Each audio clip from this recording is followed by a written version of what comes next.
Bonjour à tous, bonjour à toutes, bienvenue aux Grandes Gueules, c'est la dernière de la semaine.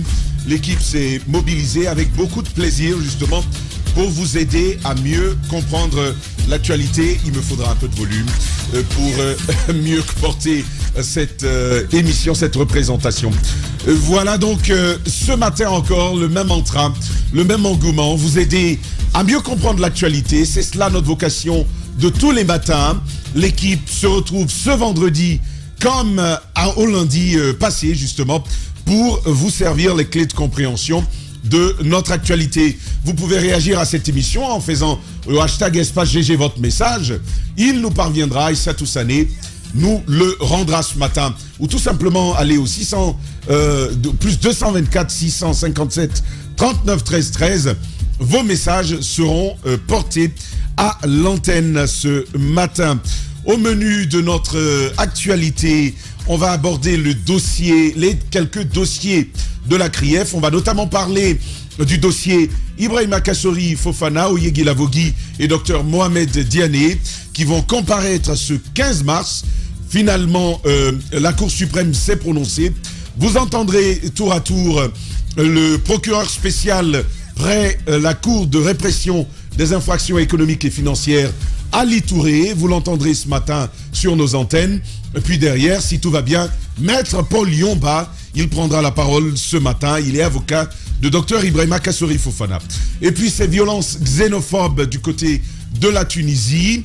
Une sortie malencontreuse, maladroite du président en exercice de la CEDEAO. Justement, vous entendrez un bout de ce passage et le commentaire des chroniqueurs derrière. On abordera une longue page culturelle ensuite avec le Festival des Slameurs de l'Ombre, la cavalerie africaine rameutée par Bademba Bari et donc à Conakry. On abordera de long en large ce festival de 3 jours qui ouvre ses portes. Et puis les Media Awards Guinée, on en a parlé hier. Justin Morel Junior revient à l'antenne ce matin. Les grandes annonces de la 3e édition, c'est ce matin. Et puis de la célébration de la femme guinéenne dès la 2e partie de cette émission. Oudi Premier, vous l'entendrez ce matin. Il est artiste et promoteur culturel. Il ramène pour les Guinéens l'artiste bien-aimée Charlotte Dipanda. Si tout va bien, nous l'aurons elle aussi au bout du fil dans la 2e partie de cette émission. Voici le menu de ce matin. Merci de nous avoir préféré encore ce vendredi. Nos amis se mobilisent pour vous servir. Daouda Mohamed Kamara, bonjour. Bonjour Tamba, bonjour à tous. Caps, bonjour. Bonjour Tamba, bonjour à tous. Mohamed Mara, bonjour. Bonjour Zachary, bonjour à tous. Eh bien, on va commencer avec une actualité, on ne peut pas l'ignorer. Malgré l'annulation de la manifestation, on a quand même manifesté Caps. Aujourd'hui, je commence avec toi. Oui, effectivement, c'est déplorable souvent. Que quand une manifestation est annoncée par, cette fois-ci, c'était les Forces Vives qui annonçaient cette manifestation à la date de ce jeudi 9 mars, donc hier. On a vu déjà que dans la soirée, dans la nuit d'avant-hier, 8 mars, on a vu des manifestations sporadiques qui ont commencé par-ci, par-là, notamment sur la route de Prince, Wanindara, etc., Koza, tout ça.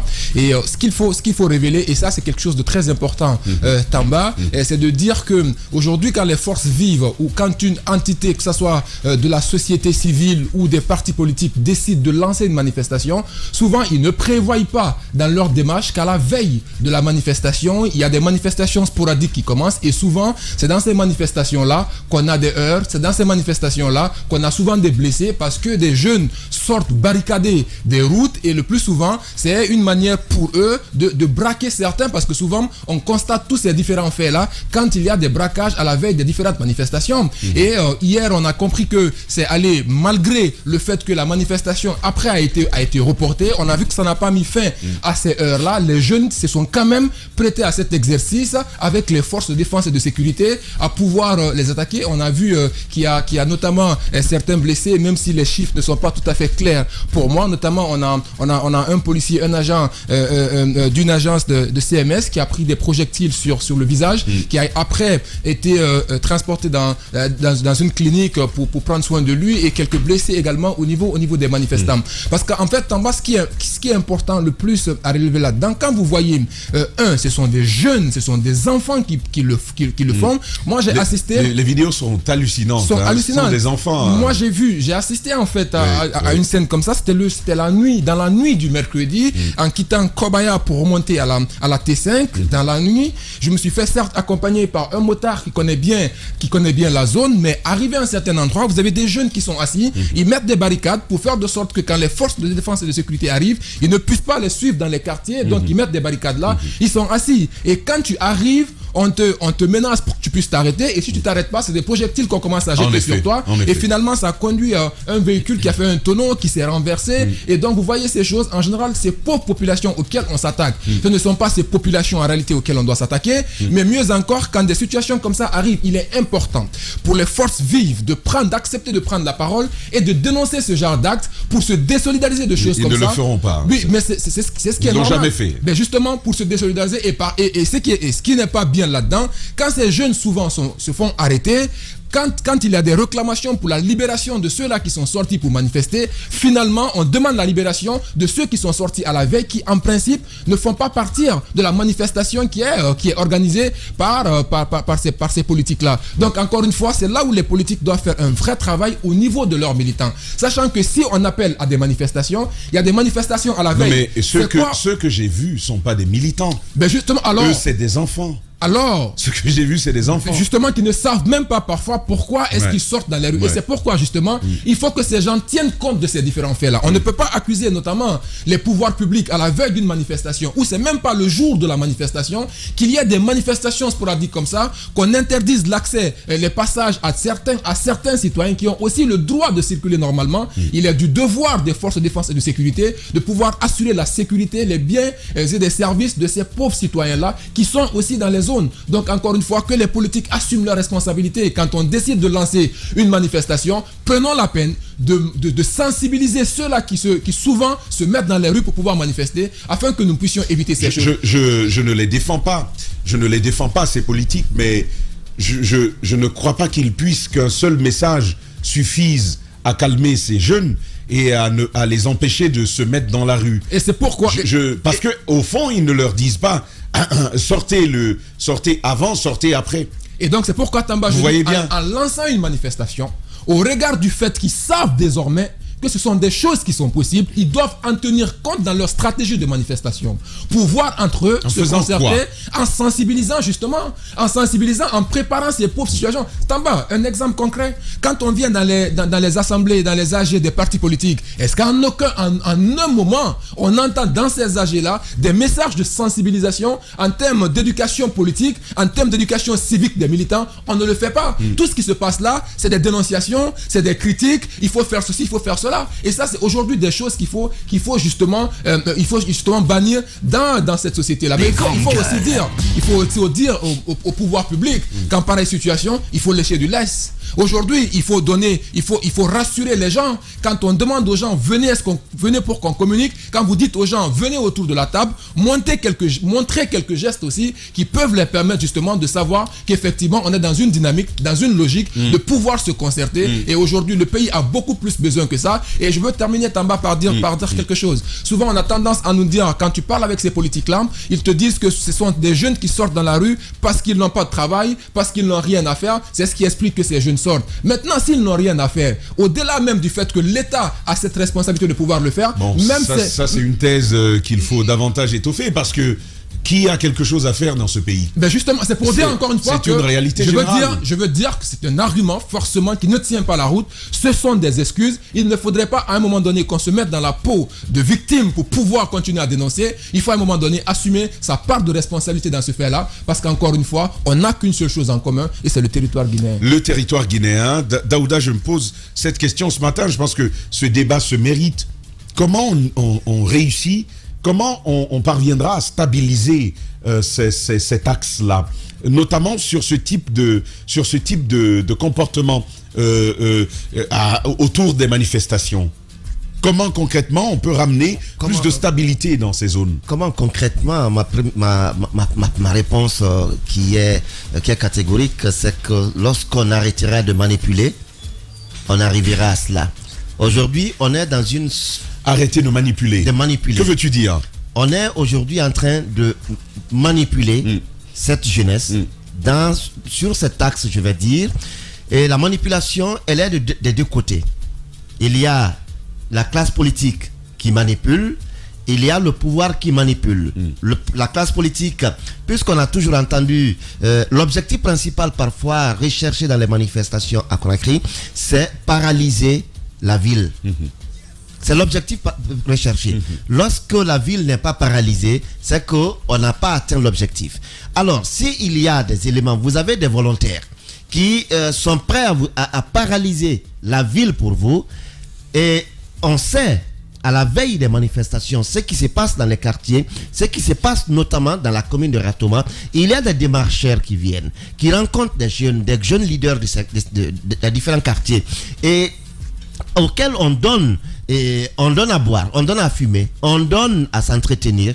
On a vu des motos qui sont distribuées, on a vu de l'argent distribué aux jeunes ça ne marche pas. Ça ne marche toujours pas. Mais c'est que, quel que soit ce que vous leur donnez, s'ils ne se montrent pas capables de paralyser, capables de tout arrêter, ben, vous allez les abandonner.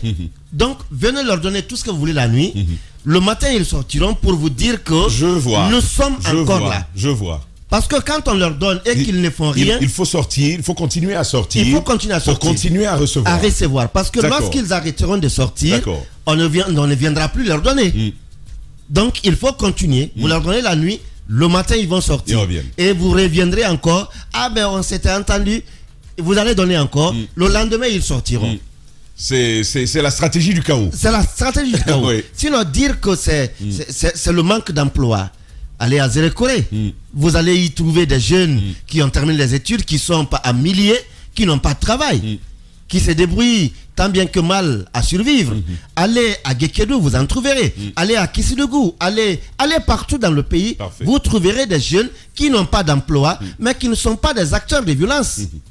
Et aujourd'hui, je me dis que on se dit pourquoi les organisateurs ne sont pas sortis pour condamner ce qui s'est passé. Mais c'est ce qui les arrange, eux. C'est ce qu'ils recherchent. C'est qu'on dise que ça ne va pas. Le pays est paralysé. Alors, c'est parce que il y a eu appel. Et c'est ça qui arrange ceux qui appellent à des manifestations. Mais ce qui m'écoeure, je ne suis pas contre les manifestations. Je suis bien démocrate pour aller dans les manifestations. Mais il faut bien aussi qu'on fasse une différence. Ça, c'était pas une manifestation. Il faut bien qu'on fasse la vendetta. Il faut qu'on fasse la différence entre une manifestation et des violences, je vais dire, spontanées. Parce que les gens se lèvent, ils barricadent, et je n'ai vu nulle part dans un communiqué des forces vives où on a dit commencez par barricader la nuit de mardi. Et le lendemain, on va poursuivre, ou le mercredi, le lendemain, on va continuer la marche. Nulle part dans un communiqué. Mais ils ne sont pas encore sortis parce que c'est consécutif à leur communiqué, à leur appel, que ces violences ont eu lieu. Aujourd'hui, lorsqu'on procède à des arrestations, lorsqu'il y a une balle qui atteint un garçon dans ce sens, on va dire nos militants ont été touchés. C'est vrai. Mais lorsqu'on dit que des innocents citoyens ont été attaqués, ils ont été vandalisés, leur téléphone leur a été retiré, leur véhicule ont été endommagés, personne ne bip mot. On dit non, c'est parce que ça ne travaille pas, c'est pourquoi les jeunes manifestent. La belle excuse. Il faut bien aujourd'hui qu'on sorte de cette situation, que chacun accepte de s'assumer. Lorsque vous appelez, il y a des cas, assumez et répondez que vous êtes responsable de ce qui est arrivé. Assumer, répondre, être responsable de ce qui est arrivé. Est-ce qu'on pouvait s'y attendre, Mohamed Mara, même si on en a vu les couleurs, le 8 déjà, on en a vu les couleurs. Est-ce qu'on pouvait s'attendre, après quand même un appel clair des forces vives qui disaient la manifestation est annulée, est-ce qu'on pouvait s'attendre à ce type de comportement dans les rues de Conakry? Alors, pour le 8, je n'ai pas été surpris. Pour te dire la vérité, le 8 déjà, Moi, mes proches, je leur avais conseillé de ne pas sortir le soir pour si ce n'était vraiment pas nécessaire, et ainsi de suite. Alors, malgré l'annonce, malgré le communiqué donc des forces vives qui demandait, qui nous annonçait un report de la manifestation. Et j'estime que ceux qui sont sortis néanmoins ce jour-là, je l'ai déjà dit ici, pour moi, ceux qui sortent à la veille d'une manifestation ne sont pas des manifestants. On ne peut pas les appeler des manifestants. Maintenant, ceux qui sont sortis néanmoins, j'imagine que beaucoup ne savaient pas que ce communiqué avait été rendu public. Parce que n'oubliez pas combien en réalité de jeunes Guinéens sont sur Internet. Et vous savez, ceux qui y sont tellement bruyants qu'on a l'impression que tout le monde en Guinée est sur Internet, mais c'est pas vrai. Le nombre d'Internet en Guinée est très réduit. Et je ne pense pas que les jeunes qui sont sur le terrain en train de faire flamber les pneus sont en même temps en train de se filmer ou de regarder les réseaux sociaux. Mais par contre, la journée d'hier, j'avoue que j'ai été surpris. Puisque, officiellement, les forces vives ont dit pas de manif. Je n'ai pas compris les manifs. C'était officiel. C'était officiel. C'était très clair. Déjà, les manifestations d'avant-hier soir pouvaient surprendre, mais on se dit, on en a l'habitude. Tout le monde n'avait pas, on a l'habitude. Ça se fait comme ça. Parce que ça, on a un peu l'habitude. À la veille, souvenez-vous qu'avant même cela, je disais déjà ici que les gens ont pris l'habitude de manifester déjà à la veille. Mais le communiqué était quand même suffisamment bien diffusé. Et ça révèle quelque chose d'assez désagréable. C'est que les partis politiques sont souvent tenus par ce type de groupe. Surtout qu'à l'intérieur des partis politiques, vous avez des cellules violentes. Et ça, c'est pas l'apanage, parce que dès qu'on dit ces manifestations, souvent les gens ne pensent qu'à l'UFDG. C'est pas l'apanage de l'UFDG. Croyez-moi, la plupart des grands partis, entre guillemets, ont ça. Le RPG, historiquement, c'est connu.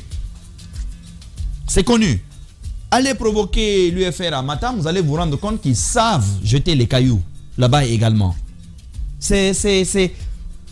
Et malheureusement, ces personnes-là tiennent parfois leur leader. Je ne sais pas en réalité qui éduque qui dans les partis politiques en Guinée. Parce que légalement, c'est aux partis politiques d'éduquer les militants.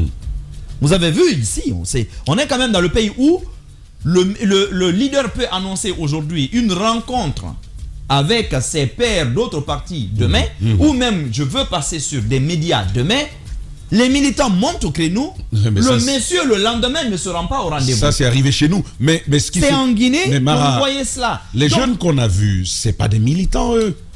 Ils n'ont même pas 18 ans. Vous vous rappelez, ils n'ont même pas 18 ans. Vous rappelez l'expérience douloureuse de comment il s'appelle cette sœur coiffeuse là. Son nom va me revenir. Dont on a tué le nom par ailleurs. Dont on avait tué le nom. En effet. C'est vrai. Vous vous rappelez son expérience? Elle a vu une bande de jeunes armés. De Kalachnikov, d'armes de guerre. Tout ça et de comment on appelle ça? Ceinture de munitions. De balles, ouais. De ceinture de munitions. Mais ce qui était choquant, c'est qu'il n'y avait pas que ces jeunes. C'est un homme âgé, barbichette blanche et tout, qui dirigeait le groupe. Et derrière elle, fort heureusement qu'il a extirpé. Il a eu le bon sens. Il a dit non, c'est une femme. C'est une femme. Ne la touchez pas. Et c'est lui qui allait la mettre dans une concession de 19h à 22h. Et c'est lui qui est revenu plus tard avec deux jeunes pour l'escorter jusque chez elle. Donc, il y a c'est une sorte de maître de gang. Il y a plusieurs types il y a plusieurs types d'opérations parfois qui se superposent dans certains quartiers de Conakry. Et les opérations ne se ressemblent pas forcément. Je vais vous dire une chose. On a observé par exemple quelque chose. Vous savez, moi j'ai habité quand même Koza une douzaine d'années. Vous allez voir parfois que par exemple des jeunes qui viendraient opérer à Bomboli ne sont pas du quartier. Souvent, on l'oublie. Mais parfois, vous savez, quand les forces de l'ordre arrivent, elles pourchassent, elles rentrent dans les concessions. Mais parfois, ce qu'elles ne réalisent pas, c'est que, observez bien, demandez cela aux policiers, des jeunes qu'on rencontre là, vous verrez par exemple qu'ils viennent de beaucoup plus loin. Par exemple, de la zone de Amdalaï, ils migrent, ils remontent les jours de manif. Ainsi de suite. Et les jeunes, Ils viennent même de 36. Absolument. 36, et c'est Kabylie, eux souvent. Rali. C'est-à-dire qu'il y a des groupes comme ça en réalité qui en ont fait leur mode de vie et qui en tirent des substances. Exactement. Malheureusement, Ils se nourrissent de ça. Vous savez que la violence, elle est très contagieuse. Souvent, les jeunes, vous pouvez voir, ils sont assis. C'est pourquoi parfois, quand quelqu'un est blessé ou quelqu'un meurt, ils vous disent, mais il n'était même pas concerné. Il était dans tel groupe, lui, il était chez lui, il était à l'atelier. C'est pas faux, forcément. Vous avez en réalité des groupes que les services de sécurité devraient nécessairement identifier. Des groupes qui en ont fait leur mode de vie, qui migrent sur l'axe. Je te renvoie à un ouvrage extrêmement intéressant de ce jeune allemand, Josh, le nom va me revenir, où il parle de, je crois que le titre c'est Axe, comment on appelle ça, phénomène des gangs, quelque chose comme ça. Je vais te retrouver le titre. D'accord. C'était le thème de sa mémoire de Master 2. Il a réalisé ici de son mémoire et il en a fait un ouvrage extrêmement bien fouillé, extrêmement intéressant sur le phénomène. Mais nous l'avons observé pendant des années. À l'époque, l'une des raisons fondamentales, il y a une dizaine d'années, c'était la quasi-absence de l'État sur l'axe. Parce que c'est, quand on dit violence à connecter, souvent c'est sur l'axe. C'était cela. Il n'y avait pas d'école, vous savez, il n'y avait pas de lycée public à l'époque, pas de collège public, pas de centre de santé public, ainsi de suite. Pas de banque, il n'y en avait même pas. Mais ce sont des choses, ces dernières années, qui ont commencé à être corrigées. Donc ça ne s'explique pas forcément par cela. Mais il y a quand même des violences d'État d'il y a 25 ans, notamment en 98, et puis ceux qui arrivaient par la suite, même récemment en 2019, qui peuvent expliquer. Mais la vérité est qu'il y a deux petits groupes, donc des groupuscules, qui en ont fait un mode de vie, un mode de survie, carrément, dans cette zone. Et je pense que vous vous souvenez de l'histoire des NFD. Il serait intéressant aujourd'hui de faire parler quelqu'un comme Makabalé, comme docteur, comment il s'appelle, Mouktar Ba, sur le phénomène. Parce que Mouktar Diallo, pardon, le docteur Mouktar Diallo, n'oubliez pas, était un jeune leader. Ce sont des gens qui comprennent parfaitement comment fonctionne ce mécanisme-là. Et je pense que l'une des raisons pour lesquelles M. Alpha Condé a vraiment mis le paquet pour récupérer Mouktar, c'était que Mouktar comprenait parfaitement comment fonctionnaient justement ces groupuscules de l'axe. Donc, les NFD, il ne faut pas s'en cacher, sont nés à partir donc de ces mouvements, à partir des mouvements de 2006-2007. Il a su vraiment engranger là-dessus. Et Mouktar faisait partie quand même de ces rares politiques à être véritablement entendu. Mais ces dernières années, lui-même, on a compris qu'il était dépassé. C'est vrai qu'il a gardé des gens fidèles à lui, mais il a été dépassé. Il vous suffira d'observer la manière dont son siège a été attaqué et broyé. Donc je dis que ce phénomène-là, l'expliquer que par les appels à manifestation, ne nous en débarrassera pas forcément. Absolument. Il faudrait étudier le phénomène, aller plus loin. Aujourd'hui, d'autres phénomènes s'y sont greffés. Et tant que ça sera un moyen de subsistance pour des groupes de jeunes, tu auras toujours des gens qui sauront les activer. Parfait. Parce qu'il y a une économie, à mon avis, dans ces violences-là aujourd'hui. Il suffit quand même que les forces vives, quand même quand RPG, UFDG, et IFR, FNDC disent « nous ne manifestons pas », et que néanmoins il y a des manifestations, attention là, il y a autre chose. Et ça, ce n'est par ailleurs pas nouveau, justement. Comprendre davantage le phénomène, c'est vrai, mais indexer aussi la responsabilité de ces jeunes, mais aussi des familles. Je pense que c'est une chose, et par le même moment, il faut que l'autorité de l'État puisse s'exercer pour garantir aux autres citoyens la quiétude dont ils ont besoin, Jacques. Oui, je crois que la situation a été bien plantée déjà par mes collègues, suffisamment bien présentée. Je vais juste ajouter des choses. Tu avais posé une question à Caps. Est-ce qu'il suffira de dire on ne manifeste pas pour arrêter ces jeunes? Non, il ne suffira pas de dire on ne manifeste pas. Mais il suffira de les appeler. Parce que ces jeunes-là, contrairement à ce qu'on pense, des jeunes abandonnés, des jeunes désœuvrés, ces jeunes-là sont bien encadrés. Ce sont des jeunes qui ont des parrains. Ce sont des jeunes qui ont des leaders. sur tout le long de l'axe, il y a des gens qui peuvent dire stop. Ils sont bien entretenus. Ils sont bien entretenus. Je sais. Ils savent, les leaders savent d'où ils partent, pourquoi ils doivent sortir, à quelle heure ils doivent rentrer. Si les leaders là disent rentrer, ils vont rentrer. Alors je vais vous faire rire. Ce n'est même pas quelque chose de compliqué. Je vais vous faire rire. Il y a un président, il y a une institution qui a versé des informations comme ça que j'ai pas pu les vérifier, donc qui aurait versé de l'argent à des leaders de jeunes là, mais les gens sont quand même sortis l'avant-dernière manifestation. Et puis ils demandaient mais pourquoi on s'était entendu. Il dit mais ce que vous avez donné était petit par rapport à ce qu'on a reçu. C'est ça. on lui a clairement dit ça. Donc ces jeunes là, comme Mara l'a dit, ils en ont fait un gagne-pain. Un métier. Vous savez, il y a de ces métiers qui sont très nouveaux, qui sont illogiques parfois, comme les pleureuses en Côte d'Ivoire. Les pleurs, on les comprend. Hein, si chacun peut pleurer. Mais lorsqu'il y a un décès que vous payez de l'argent à quelqu'un pour aller pleurer, ça devient quelque chose d'extraordinaire. Bobo, comment il s'appelle Bobo comment? Mais pleureuse. Bobo Premier Junior. Bobo Premier. Lui, il dit non, elle pleure le jour de ma mort. Donc lui, il fait pleurer les femmes bien avant sa mort. Bien avant sa mort. Donc c'est comme ça. Donc les jeunes là, leur métier, c'est manifester. Soit un sport ou c'est un métier karma. Quand il n'y a pas de crise comme ça, ils ne sont pas à l'aise. Quand il n'y a pas d'appel à manifester, ça ne les arrange pas. Il faut qu'il y ait ça. C'est leur activité désormais, activité génératrice de revenus, comme quelqu'un se lève le matin pour aller prendre un micro, aller comme les jeunes qui vont dans les marchés transporter des bagages, et ils ont choisi de manifester. Donc, quoi que vous fassiez, ils en ont fait un métier. Mais derrière, vous avez des gens qui tirent profit. Ce sont ces activistes, ce sont ces leaders politiques. Vous n'entendrez jamais ces leaders politiques condamnés parce que ça les arrange. Ça les arrange. Et ces leaders politiques connaissent les leaders de ces jeunes et ils les connaissent. Ils savent comment les mobiliser et ils savent comment les démobiliser. Je pense que ça, c'est quelque chose qui n'est plus à cacher. Évidemment, sur d'autres choses qui ont été dites, notamment par rapport à la manifestation qui intervient la nuit ou qui intervient alors qu'il n'y a pas d'appel à manifester. C'est des gens qui troublent l'ordre public et je pense que ça, c'est un délit. On doit pouvoir sanctionner ça véritablement. Et là, je suis d'accord avec toi que l'autorité de l'État doit pouvoir s'exprimer.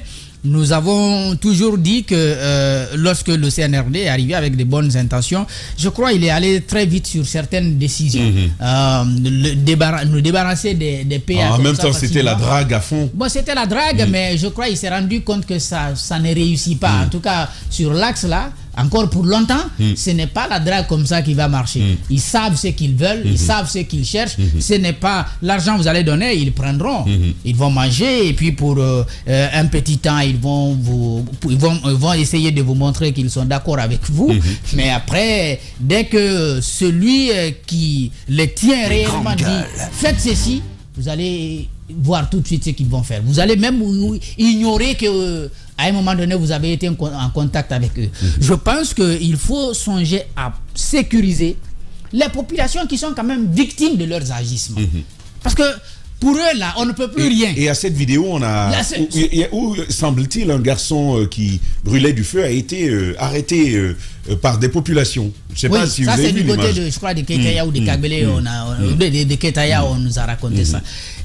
S'adresser aux familles, là, Tamba, c'est une perte de temps.